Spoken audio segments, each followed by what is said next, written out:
think we're live for the second time.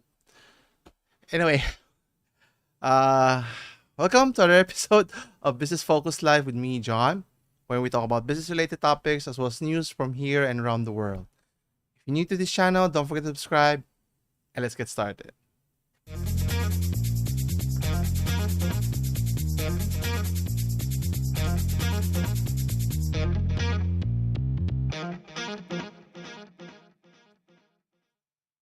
And we're back. Thank you again for joining today. There was some technical difficulty. I suddenly stopped the live stream and had to redo it again. Anyway, so in this week's episode, we'll be talking about some interesting things happening, and more so than our first topic, wherein uh, there was a gameplay footage. A video was shown where the difference between actual gameplay footage from a video game from reality looks somewhat mixed and difficult to discern. So we'll talk about that. So you're seeing remarkable improvements with better technology, but obviously that requires better machines capability to be able to do that. But something to look forward to. Another is a TV show. If you're familiar with the Star Trek universe, the Picard season finale, third and final season, has just recently concluded, which I was very apprehensive regarding watching the entire series because of how they started with the first two seasons, which was abysmal to say the least. Yet the third one was able to recover and do fan service to the core Trekkie fans here. So we'll talk about that. Uh, Continuing with shows, what's next for the streaming services from the likes of Netflix, Amazon, Apple, HBO, and whatnot? Is it something that you should be looking forward to, or you should maybe stay away from it? Some are okay, some are maybe you could pass it up and look for something else, better content. Next is an interesting thing on electric vehicles in general. Now, obviously, Tesla has been the king for electric vehicles, for in terms of the design, range, and whatnot. Here we have one of the smallest EVs, an EV truck in particular. Is it going to benefit users, or who's going to benefit? Who's going to be using such vehicles? Is it for personal use or is it for business primarily? We'll talk about that. And lastly, a snippet of a sequel to I won't say a big blockbuster, but a very popular, which I have watched myself, Ghostbusters, Afterlife Part 2. Now, obviously, the original Ghostbusters 1 and 2 played by main characters Dan Aykroyd, Bill Murray, and even the deceased Harold Ramis was the key players in those original films. And obviously the Afterlife tried to do service by incorporating them in some shape or form, which tied up the story, which was more interesting than the reboot that they tried to do years before. So we'll take a look at that as well. Anyway, so to start off, as mentioned, games has been improving at such a breakneck speeds in terms of gameplay from when I started playing way back in the 80s, 90s, from the Super Nintendo's Super Mario World, Super Mario Brothers, all the way to the current forms of games where actual gameplay to open world genre, first person shooting, the likes makes it more compelling to play the games. And none more so than our first topic that was mentioned. When I first saw the video, it was pretty interesting what they were offering. You couldn't tell right off the bat if the game was actually a real game or actual live footage here.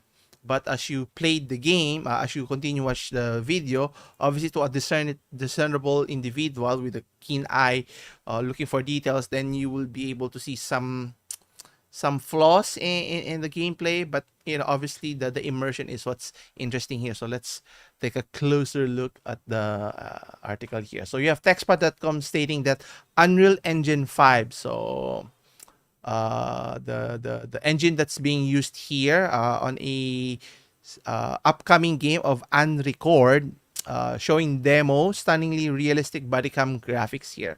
So let's take a closer look here on the video itself. So at first glance, you would think it's actual real live video, and then now obviously the immersion here is the light on the pistol does not make sense because it's not attached to any light source of any type, I think, and light does not work that way in the real world. But if you look how the graphics of its surrounding makes it interesting, but obviously the jumping, the text that you see already tells you that it's not actual real game. But it's coming pretty close in terms of how realistic gameplay footage can be. And obviously this only works if you're playing a first person shooter, but imagine this can be incorporated to other types of genres, whether it's open world type of game, or even in RPG type of game. Then I think it can go to a long way in terms of enticing users or gamers in this case to you know to play those games. Now obviously if the game is tremendous, making leaps and bounds, I think people will be excited to play those types of games. Now obviously the immersion breaks here, obviously the movement. There are some parts when you look visually, it's not, it gives you some pause, and the behavior of the individual and how it interacts. Obviously when you see text or or numbers posted in the screen, obviously tells you already it's a dead giveaway that it's an actual game rather than an actual live footage of a shooting practice of any sort, which is pretty remarkable. And watching it, games have come a long way in terms of providing the realism of gameplay here. Now obviously to be able to do that needs a lot of horsepower in terms of gameplay machine. So PC obviously needs a very powerful setup. Now will it translate well to consoles? And what was the game that has a plethora of problems? I was just watching it recently. I forgot the game. The review of the game was okay, but in terms of playing it in your PC in particular, is somewhat abysmal. But I can't remember the name. But obviously, you have to have powerful machine now, which obviously is going to cost a pretty penny for many of us if we're interested in in being able to play the latest and greatest games. That's why I tend to focus more on older games or even retro games, if you want to call it, so that any machines is capable of being able to play it at any time and not suffer the consequence here. So we'll see. So actually, my ideal version of a realistic gameplay is similar to the film of Ready Player Go. If Meta can actually do that type of realism in the metaverse, I think they have something interesting here. But as of right now, obviously, the metaverse is looking like a copycat of the Sims game, if you're familiar with that one. But anyway, so we'll wait and see how this develops in the very near future and moving forward here. Anyway, segueing now to TV shows, in particular the TV show Picard. So as mentioned earlier, they have just recently concluded the third and final season, which was such a, I won't say disappointment, but they could have extended the story if they were able to craft the narrative from the very beginning carefully here. And this all stems obviously the main protagonist of Captain Jean-Luc Picard, the former captain of the Enterprise starship, and he was convinced by the studio to reprise his role. And he had specific demands that in order to reprise his role, obviously the money is important. And then the demands that he mentioned, that he didn't want to wear the uniform anymore, and he didn't want to be associated with the different characters that was known in the previous one. So it's supposed to be totally different.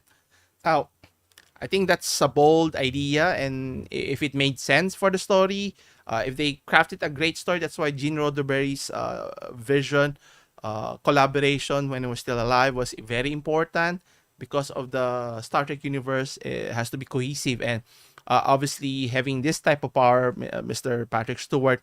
Well, obviously, the result of the first two seasons was abysmal, which I didn't bother to watch because of not only the reviews but the characters that they've tried to incorporate, which has no weight, no sense of as to why those characters were there in the first place. Trying It seems to be that they're a copycat of the Enterprise crew that they tried to replace, which didn't make sense and wasn't believable, which is another problem that they tried to do. Anyway, they were able to recover with the last season here. Uh, in the end, Picard became the fan service TNG reunion it always should have been, because I was curious as to what was the hoopla with the third season when they introduced Data back, which was great. You have Commander Riker or Captain Riker or Commander Riker, I forgot. But anyway, Riker. You have Deanna Troy, Dr. Crusher. You have Geordie LaForge. All of those mainstays were able to get together and put a cohesive story here, and and it made sense. And obviously, you want to strike a chord with your core fans, which is the Star Trek fans, which have been clamoring for great content, not just for Star Trek, but Star Wars as well.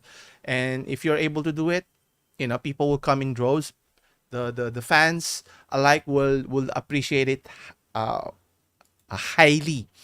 And obviously, since the demise of the Starship Enterprise from the film way back in 2002, Star Trek Nemesis, obviously the story were halted from that point on moving forward, and obviously trying to make sense as to what Mr. Picard's life was doing with all of his demands. I think he could have gotten away with it if he was a retired officer already, so he didn't have to put in the uniform, and having some sort of cataclysmic situation that he was thrust upon the situation, which was fine. But I think he should have utilized the other characters to bring in new characters, but have some of those nostalgia.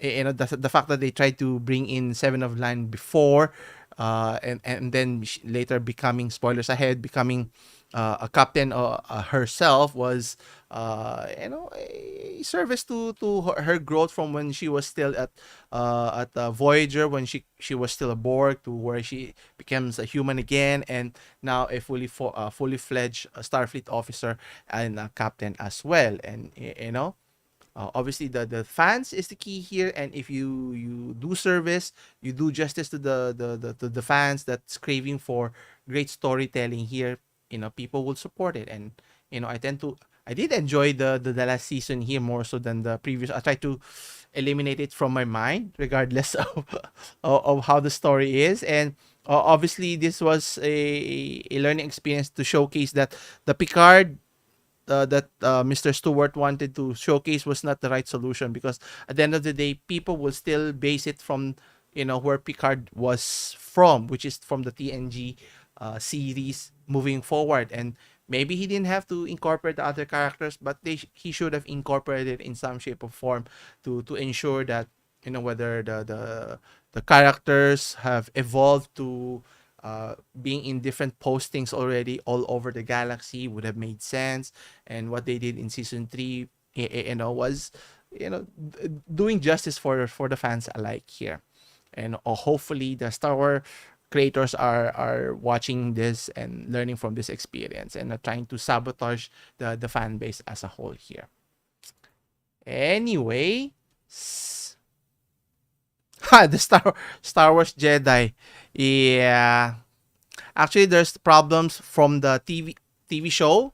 The Mandalorian is problematic, and then they're trying to introduce a new series, Ahsoka, which looks interesting, but I have trepidation in terms of the direction they want to showcase there. And then there's the game, the Star Wars Jedi Survivor. That was the game I was talking about earlier, because obviously if you produce a game that's not fully formed and has a lot of bugs, similar to how Cyberpunk 2077 came about to be. It's obviously not by accident when publisher studios release a game that's not yet finished, that needs time to be ironed out, the kinks, the bugs, and whatnot. Is really disappointing, and it's obviously a cash grab because of the success of its first game, which I'm playing it still. I haven't finished it, but the story wise was very compelling, so it made sense to continue the story. But obviously, if the gameplay is terrible, that's why I'm very apprehensive when big publishers, or not publisher, big uh, big channels who tries to review the game gives them a glowing mark, and not consider the downsides of poor implementation of the game, in particular not just in PCs, which is understandable of the complexity, but for the consoles that you were supposed to be tailor fitting for the gaming experience, which has a lower requirement of games, or gameplay, or GPU and CPU power here, which it's kind of disappointing. So segueing those two stories here and there. Anyway, so going back, so we'll wait and see. But I wish the Picard would have continued with another set of series. Maybe not necessarily the Borg is the enemy there, but they introduced the changeling, was interesting. But where was Odo in the story arc? No mention of it. Crossovers of different story would have been nice, and so forth. Or maybe Captain Cisco would have returned after hundreds of years, not hundreds of years, decades later, after the conclusion of Deep Space Nine. But they could have done so many things to entice the fans of Star Trek to continue watching the shows. Anyway, speaking of shows, as mentioned, streaming services have been churning out more contents than ever. But the question is it worth your time and even your money to subscribe to those services? Here now, I'm only subscribed to one, which is Netflix. So we'll take a look some of their contents that maybe you should look forward, or maybe not. It's just my humble opinion. Anyway, so the first one that we have here, according to techradar.com. So you have Netflix, Amazon's Prime Video, you have HBO Max, to name a few. So let's see what's up in the horizon. Now, the first one here, you have Apple TV's Ghosted. Now, in terms of the actors and actresses, obviously they're very popular, especially Mr. Chris Evans, Captain America. But the roles were reversed. So the damsel in distress is now Chris Evans, and then the heroine in this situation is the none other than Ana de Armas. Now, Ana de Armas looks good. I was very skeptical when she played a Bond girl, an action film for her stature, but playing the character in Knives Out was more believable in terms of her narrative there, and she becoming all of a sudden a super spy character, being able to fend off enemies left and right, didn't seem realistic in my humble opinion. I mean, other female actresses could have been more believable than her. Now, obviously, she has a pretty face. Maybe that's what's the selling point, thinking people would believe it. But should you watch this? You decide, and if you think it's worth your time here. So that's one show that's not looking too good, and obviously based on reviews has been abysmal to say the least. Let's see here. Who's next? Yeah, here's an interesting TV show or movie.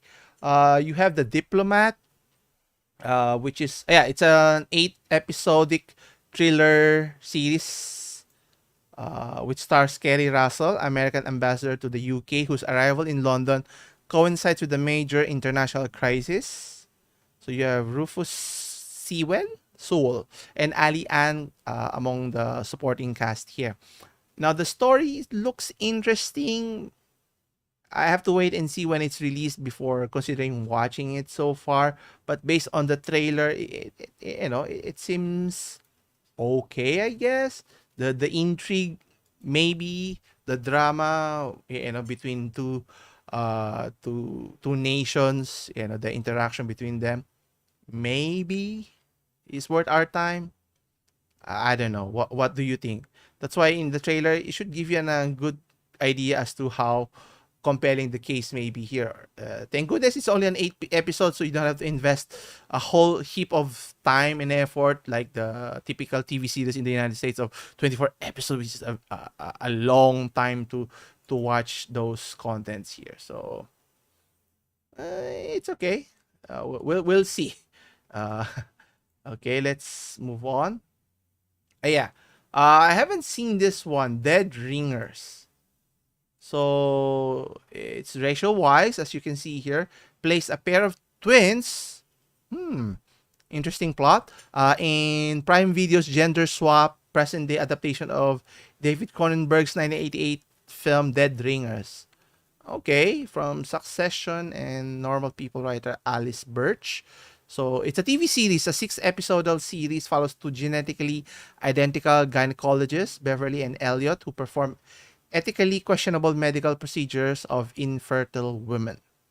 So the synopsis sounds bleak, but Dead Ringers has been praised for its infectious black humor and wise powerhouse performance. And obviously, the premise has to be interesting, and obviously the character, the actor or actress who plays the main titular role would be the an important part if you're going to sell the story here, which is, it looks okay, but we'll see.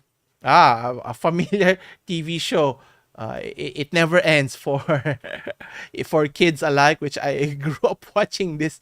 I didn't watch all of it, but I still watched some of it. The Mighty Morphin Power Rangers.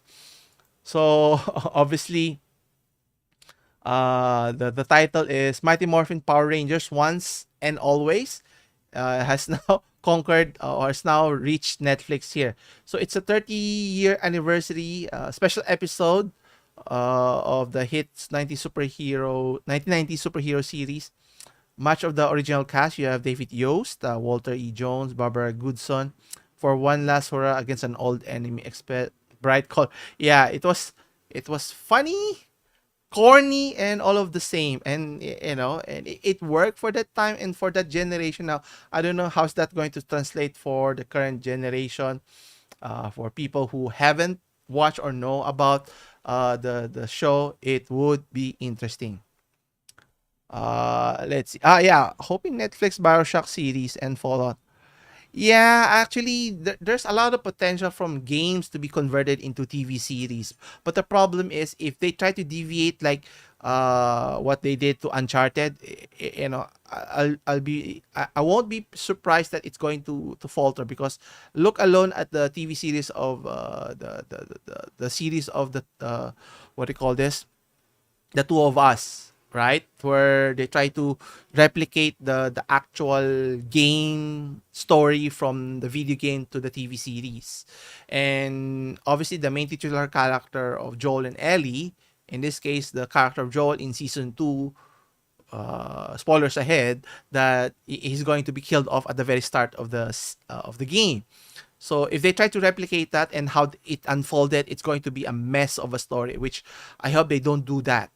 They try to change the whole story, because if they try to do that, it's going to create a lot of controversy, which could be good and bad in a sense. But as long as a lot of viewers watch it, the controversy does not matter at all. But going back to the point of, there's a lot of good stories. Actually, it's not just Bioshock. I think they should focus on the first one, the original one, and I think it would be a compelling. Actually, it's not just a TV show, but a film in itself. And they have a series of Bioshock films, because you can expand on that world, the mystery. Maybe a Christopher Nolan directing that film would be ideal. And obviously there's a lot of potential, because there's, I tend to, if I'm not able to play the games, obviously of time, I tend to watch the gameplay itself or the story, like the movies of how the game unfolded, and I just watch the entire part of it and try to follow from start to finish. And it's becoming more compelling compared to previous games of the past year.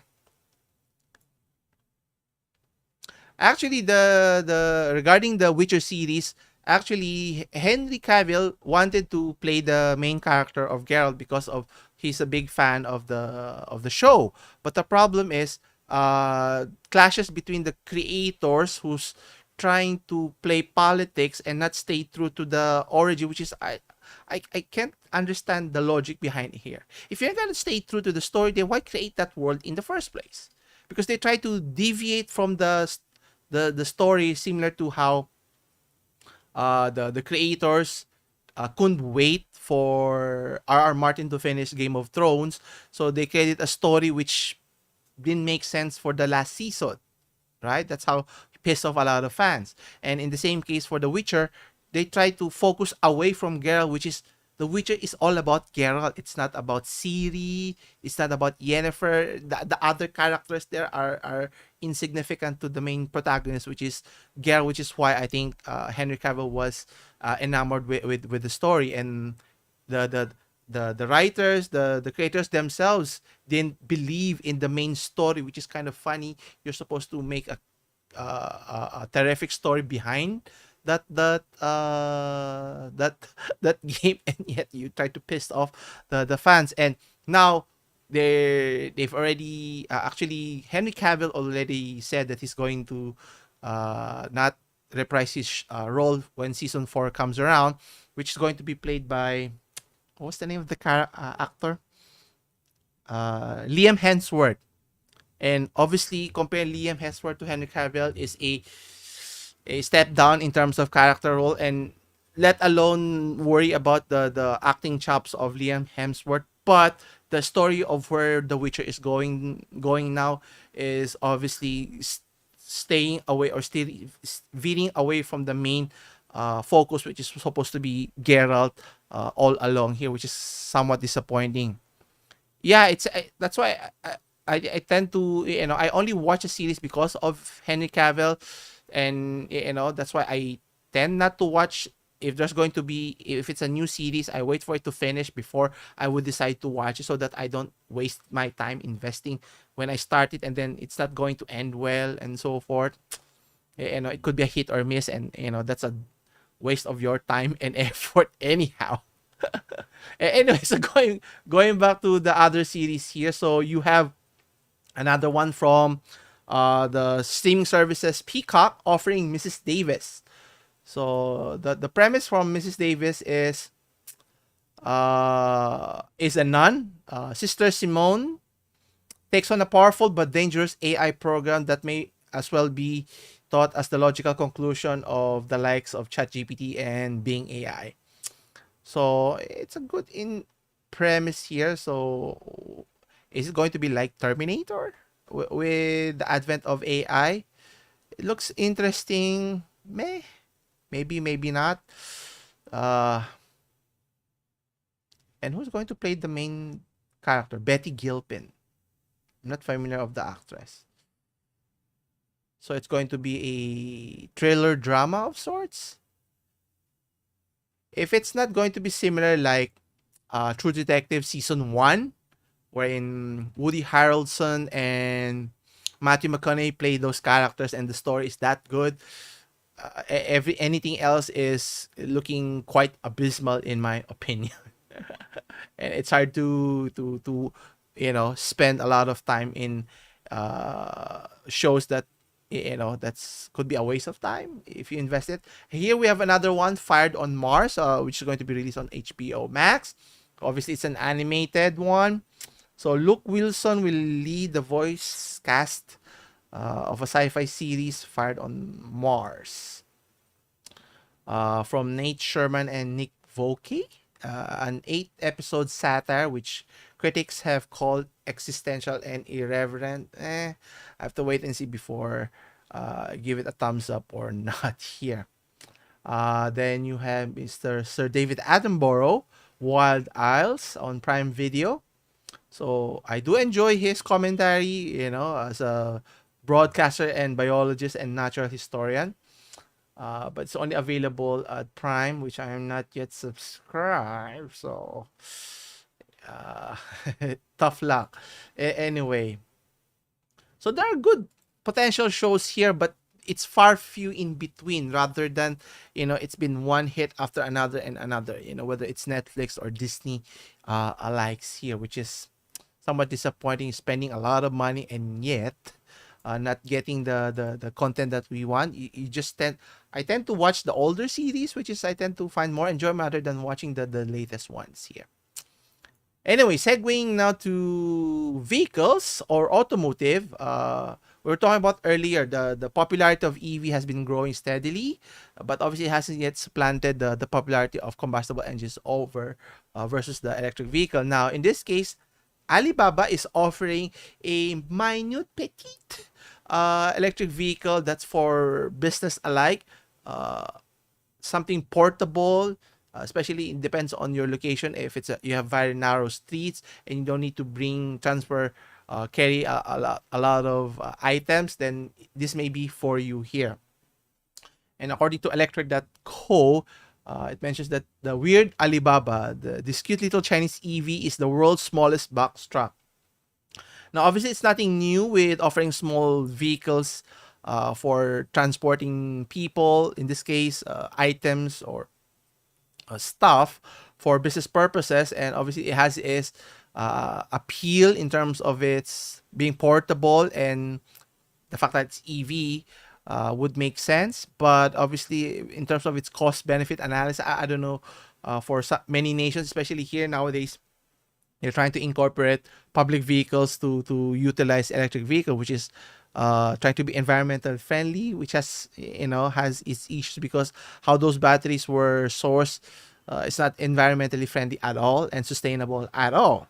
But either way, the compactness of the vehicle would make sense.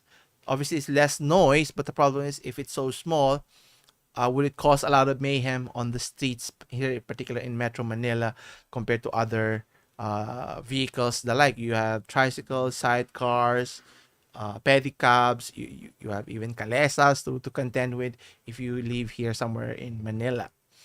But the cost wise is another thing that we need to consider here. Let's see. So yes, different variations you can see here, depending on the items that you're transporting or delivering. So it could be very simple, like a motorbike, as mentioned, but with four wheels. So you can transport simple items, like what I think we've had here in terms of transporting items or packages or goods. You have people. It's like a motorbike, but an EV version of this. Now, how much was it? So it mentions here that it has a stop speed of listed of 30 kilometers per hour, 18 miles. Now, that's fast, but it's not meant to be fast because obviously you're supposed to be moving from point A to point B in a practical manner here. And you can see it has different iterations, different concepts. You can put your branding in there. Now, the pricing, obviously, for smaller vehicles, so it's costing around less than $3,000, less than 200,000. Yeah, it's cheaper, but again, the maintenance fee would be, is it worthwhile to invest on electric vehicles versus using regular combustible engine that you can, or even using bigger trucks for more loads, heavier loads. Obviously, for smaller vehicle has its limitation of how much it can carry, so it limits. There are only cases for businesses that will use this, especially if you're transferring or moving small light items only there. Anyway, next, our final story is one of my favorite films of all, not necessarily of all time, but favorite films nonetheless, is the movie Ghostbusters way back in the 80s. If you watch those films, Ghostbusters 1 and 2 was okay. It was a cult classics, and obviously rebooting it has to be the right story and the right characters here. And when they rebooted that with the all-female led cast, was terrible to say the least, and tried to recapture not all comedians are created equally, and comparing to the OGs of Reynold Hamis. You have Bill Murray, and you have even Dan Aykroyd. Obviously, they're big giants from way before. Now, obviously, the rebooted of Ghostbusters with Afterlife, which was okay. Obviously, not similar to the same level of success, but nonetheless, they were able to do justice to the continuation of the story per se. And now they're going to continue with the sequel. How they're going to do that, who's going to be the next villain here, would be interesting on how they do it. But they've shown snippets, photos of the sequel of Afterlife here. So according to screenrant.com, the original Ghostbusters character returns for Afterlife 2 in spoilery set photos here. So obviously the main characters that were present, sort of present, was the already passed away Harold Ramis. They were able to incorporate that as the main story plot line of how the movie started. Then obviously you can see here Dan Aykroyd, Bill Murray, and who was the last one? I forgot the name. I have to check. Uh, Ernie Hudson. Sorry, was familiar with the face. I forgot his name all of a sudden. Yeah, all three of the remaining main characters were there, and funny enough, Mr. What do you call this? The character that Mr. What do you call this? Mr. Ernie Hudson was the one who became successful, a multi-millionaire, billionaire, who salvaged the Ghostbusters demise. And you have the other characters, the new kids. You have McKenna Grace, Phoebe. You have Finn Wolfhard, Trevor, and Carrie Coon Callie and Paul Rudd's Gruberson were the new characters in the story here.